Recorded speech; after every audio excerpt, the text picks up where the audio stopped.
आपका कोई घर है और घर के अंदर बहुत सारे कमरे हैं, ऐसे कुछ बहुत सारे ब्लॉक्स देखने के लिए मिलेंगे और उन ब्लॉक्स को क्या बोला जाता है? टेस्टिकुलर लोब्यूल्स बोला जाता है बेटा। एक पर्टिकुलर लोब्यूल के अंदर 2 से 3 हमारे सेमिनिफेरस ट्यूब्यूल प्रेजेंट रहते हैं, मतलब एक तो वो जो नरिशमेंट प्रोवाइड करता है वो कौन करता है बेटा? सर्टोली सेल प्रोवाइड करता है। हेलो मेरे प्यारे बच्चों, स्वागत है आपका अपने YouTube चैनल पर। आशा करती हूँ आप सभी स्वस्थ मस्त और अपनी अपनी पढ़ाई में व्यस्त होंगे। बेटा हम लोगों ने लास्ट लेक्चर तक मेल रिप्रोडक्टिव सिस्टम कंप्लीट कर दिया है। आज हम लोगों ने फीमेल रिप्रोडक्टिव सिस्टम की ओर बढ़ना है। जैसा कि हम लोगों ने आपको बताया था, सबसे पहले हम लोगों को गैमेट फॉर्मेशन पढ़ना है। तो गैमेट फॉर्मेशन में हम लोगों ने मेल गैमेट का फॉर्मेशन कैसे होता है, कब होता है, किस कंडीशन में होता है, हम लोग पढ़ चुके हैं। अब हम लोगों को किसके बारे में पढ़ना है? फीमेल गैमेट के बारे में पढ़ना है। और फीमेल गैमेट के बारे में पढ़ने से पहले हमें फीमेल रिप्रोडक्टिव सिस्टम के बारे में पता होना चाहिए। तो इसीलिए आज का हमारा लेक्चर होने वाला है अबाउट फीमेल रिप्रोडक्टिव सिस्टम। तो चलिए बिना किसी देरी के आज के लेक्चर को स्टार्ट करते हैं। बेटा this is the diagram of female reproductive system और यहाँ पर कुछ ऑर्गन्स लिखे हुए हैं। ऑब्वियसली हम सिर्फ इस लेक्चर में इस पूरे फीमेल रिप्रोडक्टिव सिस्टम को नहीं कवर कर पाएंगे, तो आज हम कुछ पार्ट्स के बारे में पढ़ेंगे। देन नेक्स्ट वीडियो में हम लोग नेक्स्ट पार्ट्स के बारे में पढ़ेंगे। तो here is the female reproductive system.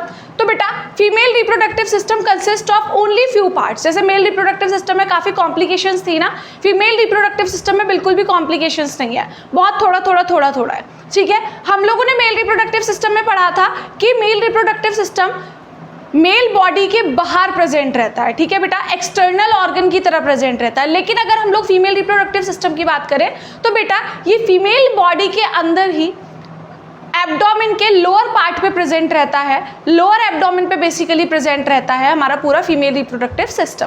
Clear? क्या क्या कंसिस्ट करके रखता है? स्टार्ट करते हैं। अ पेयर ऑफ ओवरी, यहाँ पर एक ओवरी का पेयर है। पेयर अगर मैं बोल रही हूँ बेटा इसका मतलब 2। ठीक है, अ pair of ovary, a pair of fallopian tube, ये ट्यूब जैसे स्ट्रक्चर है।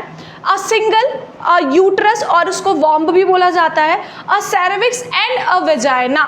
ठीक है बेटा, तो ऐसे ही कुछ प्रेजेंट रहता है। वहाँ पर भी पेयर ऑफ टेस्टीज प्रेजेंट था। टेस्टीज क्या कर रहे थे बेटा? मेल स्पर्म का प्रोडक्शन कर रहे थे। बस फर्क इतना है, यहाँ पर ओवरी ओवम को कंसिस्ट करके रखेगी, प्रोडक्शन नहीं करेगी। बेटा क्यों प्रोडक्शन नहीं करेगी? इसका रीज़न ये है कि जब एक बेबी गर्ल एम्ब्रियो फॉर्म में होती है अपनी माँ के पेट में, अपने माँ के वॉर्म में, तभी बेटा उसके अंदर ओवम का प्रोडक्शन हो जाता है। तभी एग उसके अंदर बन जाते हैं। फीमेल के अंदर कभी भी एग प्रोड्यूस नहीं हो सकते, कभी भी प्रोडक्शन नहीं होता है का। एक सर्टेन अमाउंट में एग जब लड़की मतलब जब उसका बर्थ होता है, बेबी गर्ल का बर्थ होता है, तभी उसके पास एक सर्टेन अमाउंट में, एक काउंटेबल अमाउंट में एग्स प्रेजेंट रहते हैं। वही एग धीरे धीरे जब वो अडल्ट होती है, मैच्योर होते हैं, वो मैच्योर होने के बाद मेंस्ट्रुएशन होता है, देन वही एग आगे चलते रहते हैं।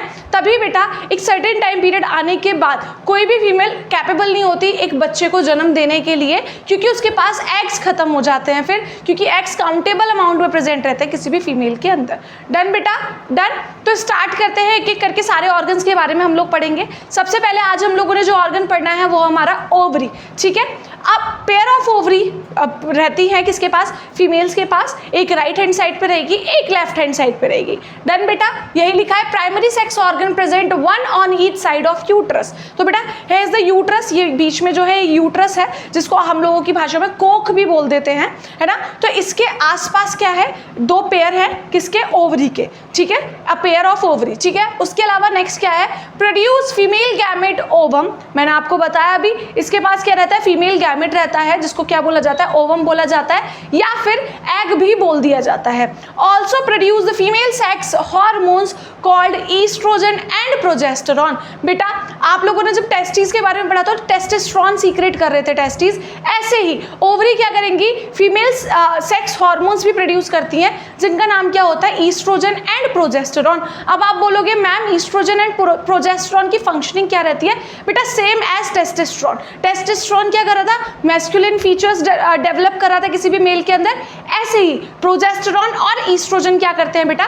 फीमेल के अंदर फीमेल लाइक होता है ना फीमेल बॉडी को पूरा बनाना, बोले तो फेमिनिन कैरेक्टर्स है ना, फेमिनिन कैरेक्टर्स डेवलप करने का काम कौन करेगा बेटा, यही प्रोजेस्टेरॉन और ईस्ट्रोजन, यही मेंस्ट्रुएशन कराएंगे, यही ब्रेस्ट इंक्रीमेंट कराएंगे, यही हमारी मेमोरी ग्लैंड्स को एक्टिव करेंगे, एवरीथिंग यही करते हैं।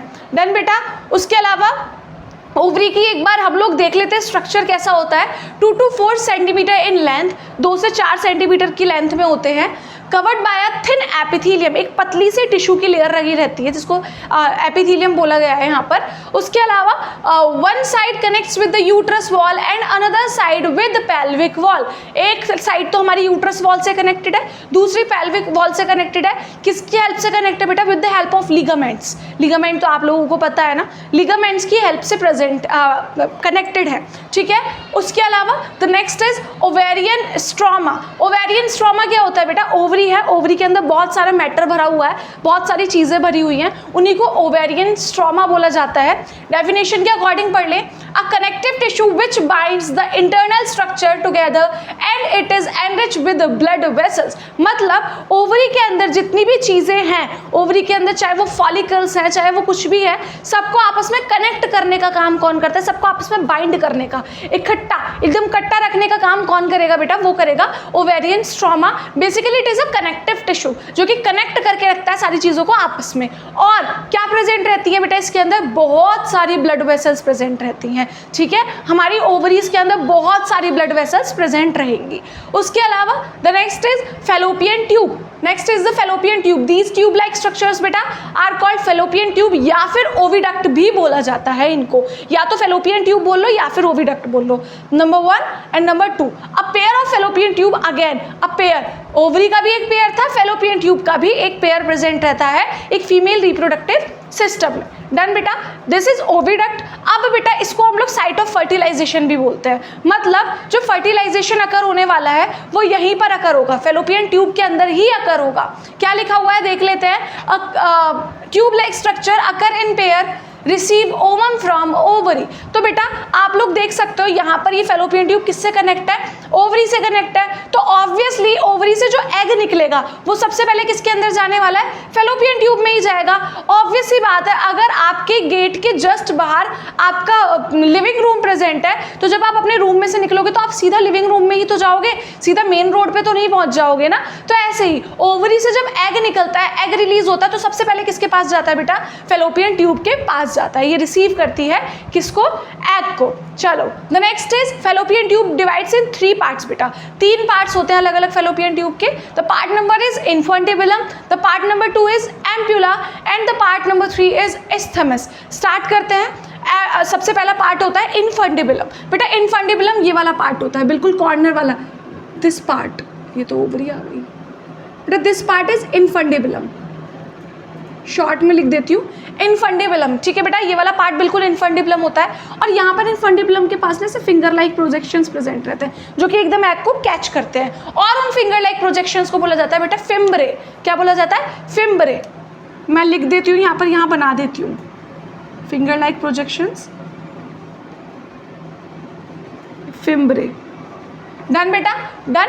अब क्या लिखा हुआ है इन्फेंटिबुलम में, funnel shape part closer to the ovary possess finger-like projections called fimbriae which helps in collection of the ovum after the ovulation। Ovulation का मतलब होता है बेटा ओवम का बाहर आना। जैसे ही ओवरी रेडी हो गई है ओवम को बाहर भेजने के लिए, तो जैसे ही ओवम बाहर आएगा, फिम्ब्रे जो होंगे, जो फिंगर लाइक प्रोजेक्शन है, वो उसको कैच करेंगे और कहाँ छोड़ देंगे, इन्फेंटिबुलम में छोड़ देंगे। Clear. The next part is ampulla. Ampulla ये मिड वाला पार्ट होता है बेटा, ये बिल्कुल मिड वाला part is ampulla, this mid वाला पार्ट इज एम्प्यूला। यही लिखा हुआ है डेफिनेशन में भी, वाइडर पार्ट ऑफ ओविडक्ट, मतलब ओविडक्ट का सबसे ज्यादा चौड़ा जो पार्ट रहता है वो एम्प्यूला ही रहता है। And the last is isthmus. Isthmus यहाँ पर कहीं प्रेजेंट रहता है, दिस इज इस्थमस, ठीक है। बिल्कुल कॉर्नर वाला पार्ट रहेगा, वो रहेगा isthmus. Last part of oviduct with a narrow lumen. Narrow lumen मतलब पतली सी ट्यूब रहती है, बिल्कुल मतलब कुल मिला के पतला रहता है, देन बीच में से चौड़ा हो जाता है, देन पतला हो जाता है, पतला रहेगा, इस्थमस पतला रहेगा, एम्प्यूला थोड़ा मोटा हो जाएगा, इनफंडिबुलम फिर से थोड़ा पतला हो जाएगा। इनफंडिबुलम के पास क्या प्रेजेंट है, फिंगर लाइक प्रोजेक्शंस प्रेजेंट है। नेक्स्ट जो हम लोगों को पढ़ना है वो पढ़ना है हमें सर्विक्स। आप बोलोगे मैम आपने बीच में यूट्रस छोड़ दिया और देन वेजाइना छोड़ दिया, आपने डायरेक्ट सर्विक्स क्यों पढ़ाया है? तो बेटा क्योंकि यूट्रस और वेजाइना में हमें और भी काफ़ी सारी चीज़ें पढ़नी है और अभी हमारे पास इतना स्पेस नहीं है कि हम उन सारी चीज़ों को इधर ही पढ़ा सकें, तो इसीलिए डायरेक्ट सर्विक्स पढ़ लेते हैं। द नेक्स्ट लेक्चर में हम लोग यूट्रस और वेजाइना पढ़ेंगे। तो यूट्रस सर्विक्स देख लेते हैं क्या है। Narrow lower part of uterus. बेटा ये जो सर्विक्स होता है ना, पतला सा लोअर पार्ट रहता है किसका, यूट्रस को। इसको ना हम लोग बर्थ कैनाल भी बोलते हैं। बर्थ कैनाल इसलिए बोला जाता है इसको क्योंकि यही वो कैनाल है जहाँ से बेबी निकलकर बाहर आता है। यही वो पतली सी ट्यूब है जहाँ यहाँ पर बेबी होगा 9 मंथ के लिए, यहाँ से निकलकर बाहर को आएगा। इस पार्ट को हम लोग बर्थ कैनाल भी बोल देते हैं। वेजाइना और सर्विक्स दोनों ही मिलकर बर्थ कैनाल बनाते हैं बेटा। क्लियर। आज हम लोगों ने 3 पार्ट्स के बारे में बात करी। तो part number 1 is ovary. Ovary के बारे में पढ़ा, क्या होता है, क्या कंटेन करके रखता है अपने अंदर। उसके अलावा हम लोगों ने फेलोपियन ट्यूब के बारे में पढ़ा। फेलोपियन ट्यूब 3 पार्ट में डिवाइडेड है, वो भी देख लिया हम लोगों ने। उसके अलावा आज हम लोगों ने पढ़ा सर्विक्स के बारे में। अभी हमारा ये लेक्चर कंप्लीट नहीं हुआ है बेसिकली, अभी हम लोगों ने पार्ट 2 में देखना है हमारा पूरा का पूरा यूट्रस और वेजाइना दोनों के बारे में अच्छे से पढ़ना है। देन हम लोग कंप्लीट करेंगे अपना फीमेल रिप्रोडक्टिव सिस्टम। तो बेटा that is it all about this video. Hopefully everything is clear to you all. If you guys like the video, do like, share and subscribe the channel. Thank you so much for watching.